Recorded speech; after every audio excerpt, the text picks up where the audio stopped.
Assalamualaikum warahmatullahi wabarakatuh.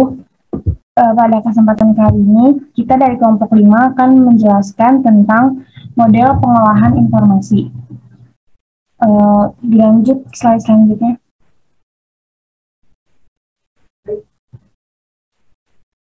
Anggota kelompok. Sebelumnya kami akan memperkenalkan diri terlebih dahulu. Pertama itu anggotanya ada Kistial dan Nurdiani, lalu Lutfi Inayah, lalu ada Robit Sulhi Haidar, lalu ada saya sendiri Rahil Akilah, ada Tiwi Oktaviani, ada Iwa Fitrilia Ramadhani. Yang akan kita jelaskan di sini yang pertama itu tentang pengertian pengolahan informasi, yang kedua pengertian informasi, yang ketiga prinsip dan karakteristik model pembelajaran pemrosesan informasi, dan yang terakhir ada kesimpulan.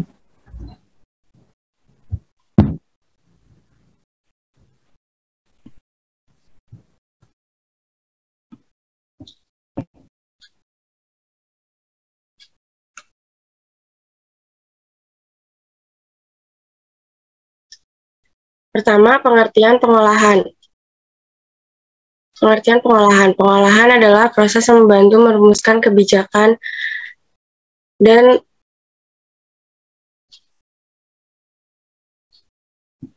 tujuan organisasi atau proses yang memberikan pengawasan pada semua hal yang terlibat dalam pelaksanaan kebijaksanaan dan pencapaian tujuan. Purwadarminta 2006. Dari penjelasan tentang pengolahan tersebut dapat disimpulkan bahwa pengertian pengolahan ialah bukan hanya melakukan aktivitas, tetapi juga meliputi manfaat kegunaan dari manajemen itu sendiri, seperti perencanaan, pelaksanaan, dan pengawasan yang baik guna mendapatkan hasil yang terbaik.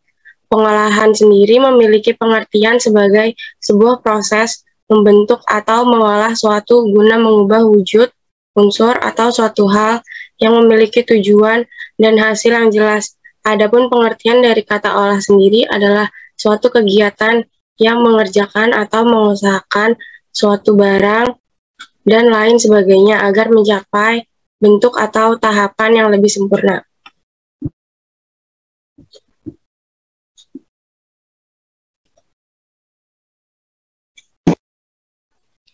Selanjutnya, pengertian informasi. Estabrook dalam Yusuf 2010 menyatakan bahwa informasi adalah suatu rekaman fenomena yang diamati atau bisa juga berupa putusan-putusan yang dibuat. Sementara itu, menurut Lasa HS 2009 bahwa informasi adalah suatu berita, peristiwa, data, maupun literatur. Informasi menurut Gordon B. Davis dalam bukunya berjudul Management Information System adalah data yang sudah diproses menjadi bentuk yang berguna bagi pemakai dan mempunyai nilai pikir yang nyata bagi pembuatan keputusan pada saat sedang berjalan atau untuk proses masa depan.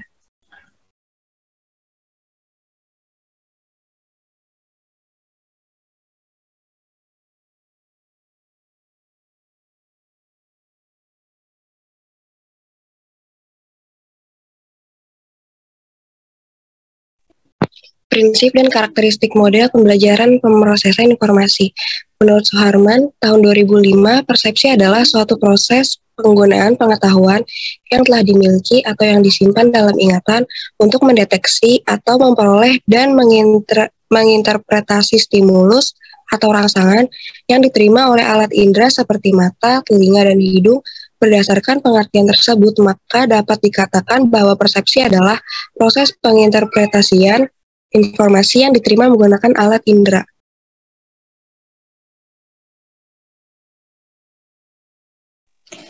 Selanjutnya ada pengetahuan, biasanya didefinisikan hanya sebagai perolehan pengetahuan. Persepsi memiliki 3 aspek penting yang berkaitan dengan kognisi manusia. Ada tiga. Yang pertama itu pencatatan indera, sebuah sistem ingatan yang dirancang untuk menyimpan sebuah rekaman mengenai informasi yang diterima oleh sel-sel reseptor. Yang kedua ada pengenalan pola, proses transformasi dan pengorganisasian informasi yang masih kasar agar mempunyai makna atau arti tertentu. Dan yang ketiga ada perhatian. Aspek yang ketiga yang diartikan sebagai proses pemusatan aktivitas mental atau proses konsentrasi pikiran dengan mengabaikan rangsangan lain yang tidak berkaitan.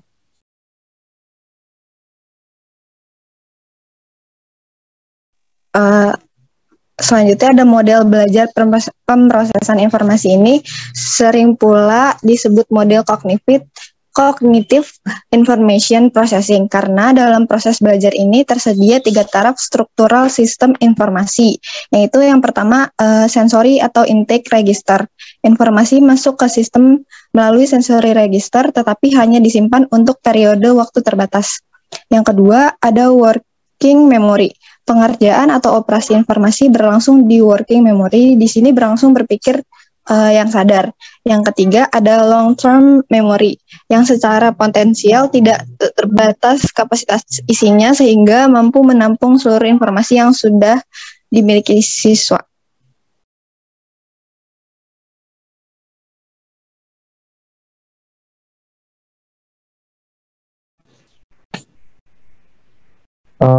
Terus juga ada fakta bahwa psikologi kognitif seringkali disebut sebagai pemrosesan informasi pada manusia atau human information processing, mencerminkan bahwa pendekatan pemrosesan informasi dominan dipakai oleh para psikolog kognitif.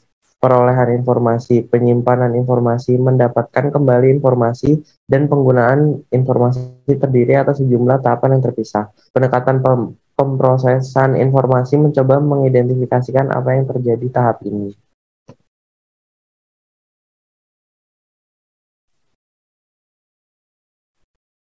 Selanjutnya ada pendekatan tahap ini dipengaruhi oleh metafora komputer di mana seseorang memasukkan, menyimpan, dan mendapatkan kembali data dari komputer. Pertama, penyimpanan sensoris atau sensory store. Bagian memori yang selama sepersekian detik memegang informasi sensori yang belum dianalisis dan memberi kesempatan bagi analisis tambahan yang mengikuti terhentinya stimulus.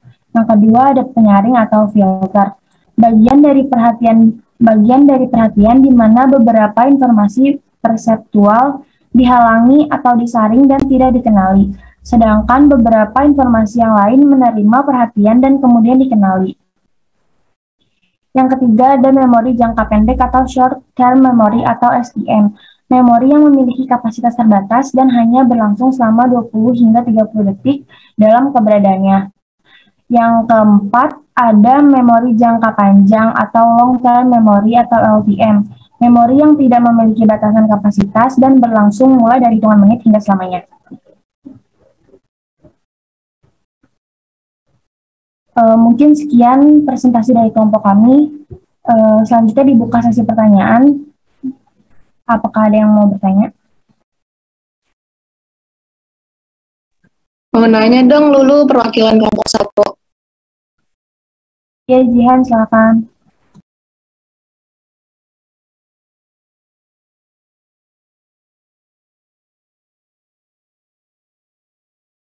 Apakah alat-alat atau teknik yang biasa digunakan dalam pengembangan sistem informasi?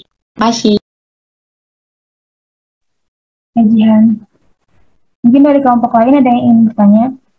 Kelompok 2 boleh nggak? Oh iya, boleh, silakan.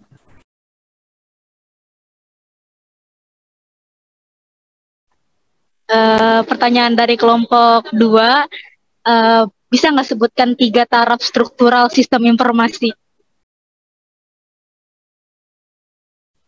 3 taraf struktural sistem informasi ya? Iya, Rahil. Oke.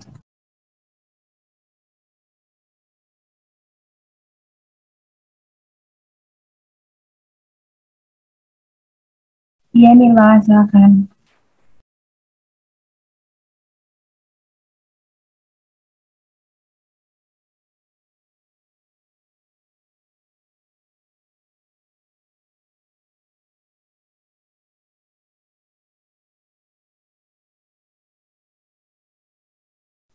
Ya Nirmala, terima kasih juga. Izin bertanya dong dari kelompok 6.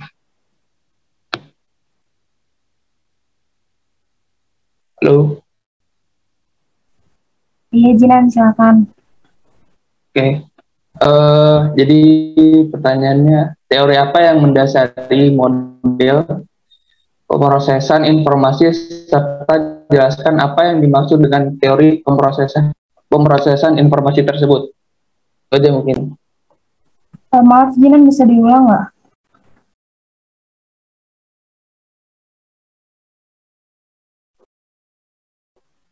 Apa? Maaf, boleh diulang pertanyaannya?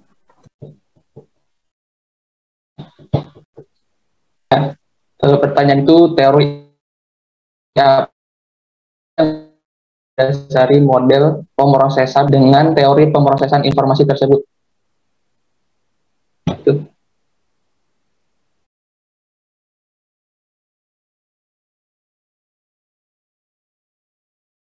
Mau nanya dong.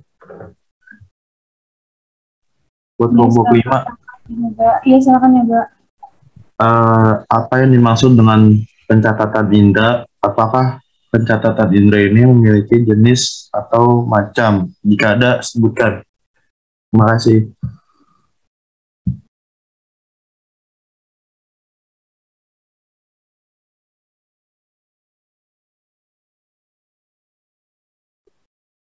Mau nanya dong buat kelompok 5. Pertanyaannya gini, persepsi 3 karakter yang berkaitan dengan kognisi manusia. Terima kasih. Dengar nggak soalnya? Boleh diulang sekali lagi nggak, Prilly? Ini pertanyaannya. Persepsi 3 karakter yang berkaitan dengan kognisi manusia. Persepsi 3 taraf yang berkaitan dengan kognisi manusia. Iya, itu pertanyaannya. Dari kelompok 3. Izin menjawab dari pertanyaannya Jinan kelompok 6. Tadi pertanyaannya, teori apa yang mendasari model pemrosesan informasi, serta jelaskan apa yang dimaksud dengan teori pemrosesan informasi tersebut. Model pemrosesan informasi ini didasari oleh teori belajar kognitif dari Piaget dan berorientasi pada kemampuan peserta didik memproses informasi yang dapat memperbaiki kemampuannya. Terus, jelaskan apa yang dimaksud dengan teori pemrosesan informasi tersebut. Teori pemrosesan informasi ini merupakan teori kognitif tentang belajar yang menjelaskan pemrosesan, penyimpanan, dan pemanggilan kembali pengetahuan dari otak. Menurut Slavin, tahun 2000. Teori ini juga menjelaskan bagaimana seseorang memperoleh sejumlah informasi dan dapat diingat dalam waktu yang cukup lama. Oleh karena itu, perlu menerapkan suatu strategi belajar tertentu yang dapat memudahkan semua informasi diproses dalam otak melalui beberapa indera. Dan beberapa inderanya tadi kan ada di dalam PPT itu ada mata, hidung, dan telinga. Seperti itu, Jinan. Apa ada tambahan? Cukup. Terima kasih atas jawabannya. Oke, sama-sama.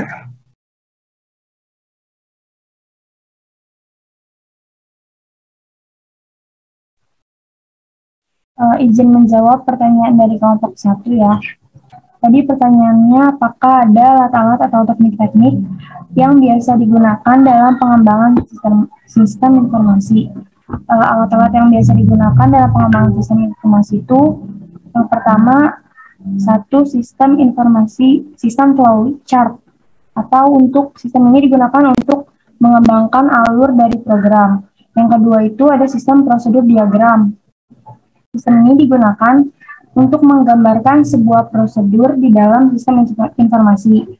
Yang ketiga ada data flow diagram. Lalu teknik-teknik yang biasa digunakan dalam pengembangan sistem informasi itu yang pertama ada teknik analisis biaya. Itu digunakan untuk menganalisa besar biaya yang dibutuhkan dalam melakukan pengembangan sistem informasi. Yang kedua ada teknik penjadwalan proyek sistem. digunakan untuk menganalisa lamanya waktu yang dibutuhkan untuk melakukan pengembangan sistem informasi. Yang terakhir ada teknik pengumpulan data. Biasanya itu dalam teknik pengumpulan data digunakan itu dengan cara interview, observasi atau kuesioner.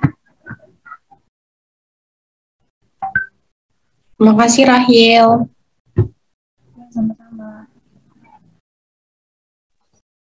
Selanjutnya mau jawab pertanyaan dari kelompok 7 dari kelompok Yoga. Tadi pertanyaannya itu apa yang dimaksud dengan pencatatan indera? Apakah pencatatan indera ini ada macamnya? Jika ada sebutkan. Nah, pencatatan indera ini kan udah dibahas tadi yang di PPT. Pencatatan indera ini adalah sebuah sistem ingatan yang dirancang untuk menyimpan sebuah rekaman mengenai informasi yang diterima oleh sel-sel reseptor. Pencatatan indera ini ada dua macam, yaitu ikonik, yaitu sistem pencatatan indera terhadap informasi visual, gambar, dan benda konkret, dan ekonik, yaitu sistem pencatatan indera terhadap informasi berupa suara. Mungkin itu aja, Yoga. Cukup.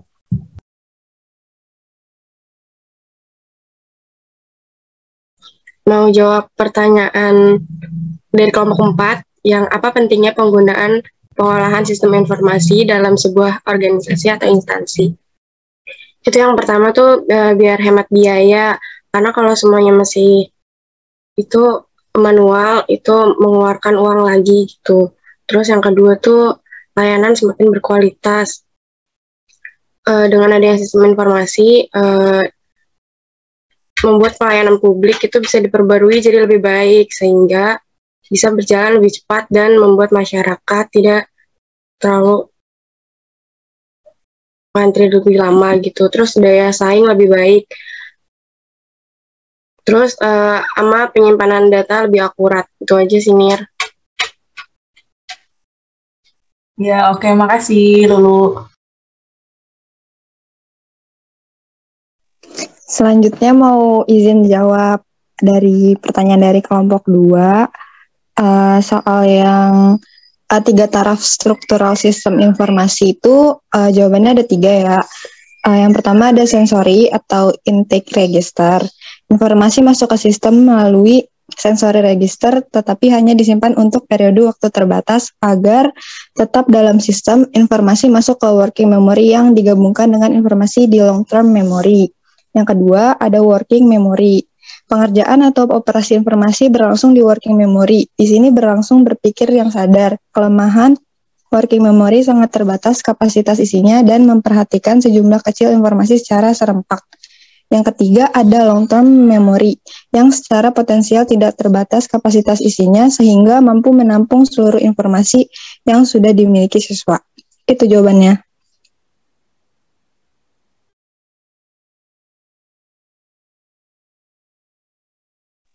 Oke, Tiwi.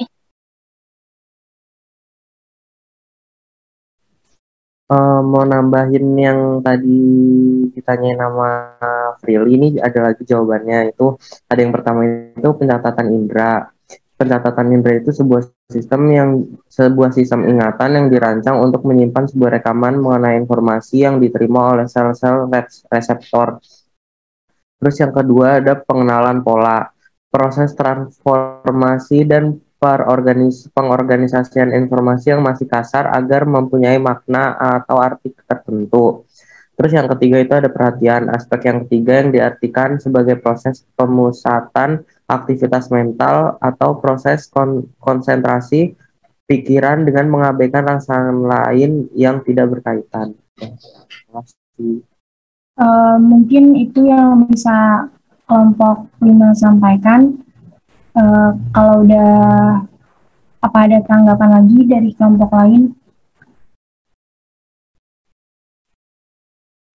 Kalau nggak ada, mungkin langsung ditutup aja ya. Sekian dari kelompok 5, kurang lebihnya mohon maaf. Wassalamualaikum warahmatullahi wabarakatuh. Waalaikumsalam warahmatullahi wabarakatuh. Waalaikumsalam warahmatullahi wabarakatuh.